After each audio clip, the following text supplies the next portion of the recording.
Hey everyone, if you don't already know, my name is Carolyn and today we're going to be talking about hydrosols.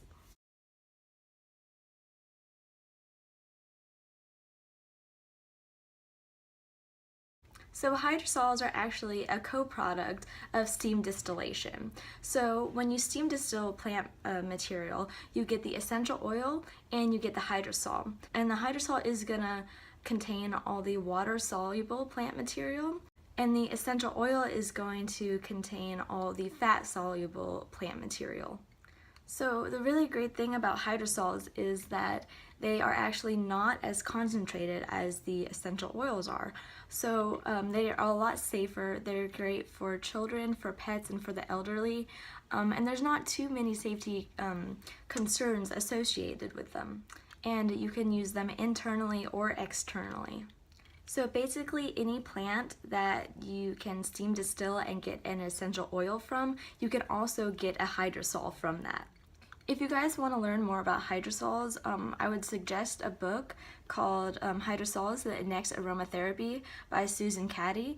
Looks like this, and it's a great book. It's really informational. She is a great aromatherapist who has many years of experience working with hydrosols specifically. So I would definitely check out this book if you guys are interested. And now I'm going to show you guys my collection of hydrosols. There's so many hydrosols that I want to purchase. I just haven't been able to yet. They tend to be a little less expensive than the essential oil, but they're also less concentrated. And I purchased my hydrosols either from Evan Healy, Aromatics International, or Mountain Rose Herbs, and those three I've found to have really good quality hydrosols. So the first staple is of course Lavender hydrosol. It's a really great hydrosol, just an all-purpose hydrosol. You can use it for cleaning, you can use it for skincare, you can use it as a deodorizer. It's really a beautiful smell. Now it smells very much softer than the essential oil. As many of you probably know, if you're interested in essential oils, you probably have lavender essential oil, and it's a very, very strong smell, whereas this is it's much softer, and so it's really great as like a linen spray or something to help you calm you down. So the next oil that I'm going to show you is frankincense. Actually, this is almost gone. I do have a backup, and I keep all of these in my refrigerator. So frankincense is my favorite hydrosol. I use this one the most, as you can tell, and I use this basically every night as a toner on my face. After I get it out of the shower and I've cleansed my face, I will use this afterwards, and I love it because it's cold.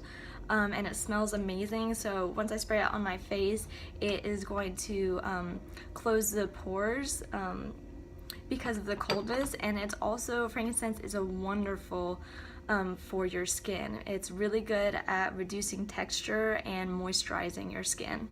The next hydrosol that I have is Sweetgrass hydrosol, and I don't really use this topically or internally. I basically just use it as like a room spray. Specifically, I use this in the bathroom. It has a very herbaceous kind of sweet smell, so I like the smell, but definitely not for my skin. So another hydrosol that I love to use on my face is lemon verbena. It has a really citrus but mild and herbaceous smell to it. So it's not too lemony, but it's definitely herbaceous as well. So I love this. It's so like energizing, and it's really good for your skin, especially for people who have oily or acne prone skin. That's really great for it. It's a great astringent, and it's gonna minimize pores as well as refining your skin texture. The next hydrosol that I have is Yarrow, and I have not used this. I actually bought it for a client who has really bad eczema all over her skin that gets really itchy. And so I am going to give this to her as well as mixed with another hydrosol to help reduce the itchiness of the dry skin. So this is really good for skin conditions that can be really itchy, because it can almost immediately stop the itch. It has a very interesting smell. It's kind of like pungent. It's not floral. but it's really hard for me to figure out what kind of smell it smells like. It's like it does have a sweetness to it, but it's not really sweet. It's kind of hard to describe. The next one I have is Rose Geranium, and I really do like this one. I do not like the smell as much as I like the frankincense or lavender smell, but I do still like it. So with this, it's a wonderful humectant and great at anti-inflammatory, and a great balancer of sebum. So it's going to not only bring moisture into your skin, but it's also going to help balance your sebum production. So if you have combination skin, oily or dry, or even mature skin, this is kind of like an all-purpose sort of hydrosol that you can spray on your face. Personally, I like to use it if I have a lot of redness on my cheeks.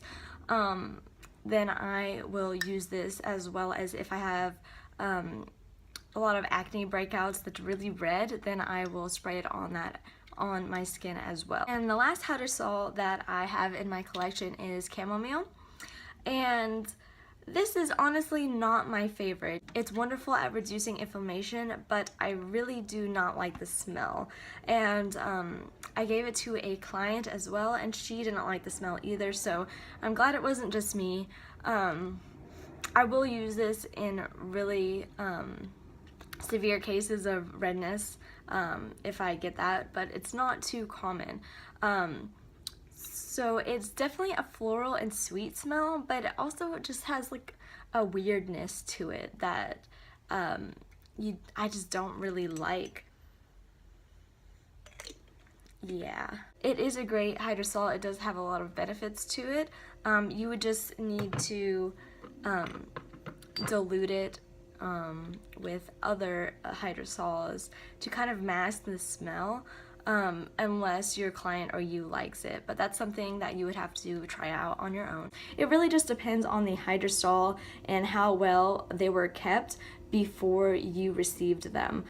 So the shelf life for hydrosols can be anywhere from 6 months to 2 years, and that really just depends on the hydrosol and how it was made and how it what conditions it was kept in and when you got it, because it could have been distilled a year before you even purchased it, so that could definitely reduce the shelf life. I would suggest for everybody to always put your hydrosols in your refrigerator, and make sure the caps are on tightly. This will definitely help reduce any oxidation or any contaminants from getting into the hydrosol, because since they are water soluble, they're much more prone to bacterial growth than essential oils are. I think hydrosols are a great option for people who would like to use the benefits of plant material on younger individuals, like their children, but are uncertain of the safety and concerns that essential oils carry. If you guys found this video helpful, please give it a thumbs up, and don't forget to subscribe so you can get more information on essential oils and aromatherapy. I hope you guys have a great day. Bye!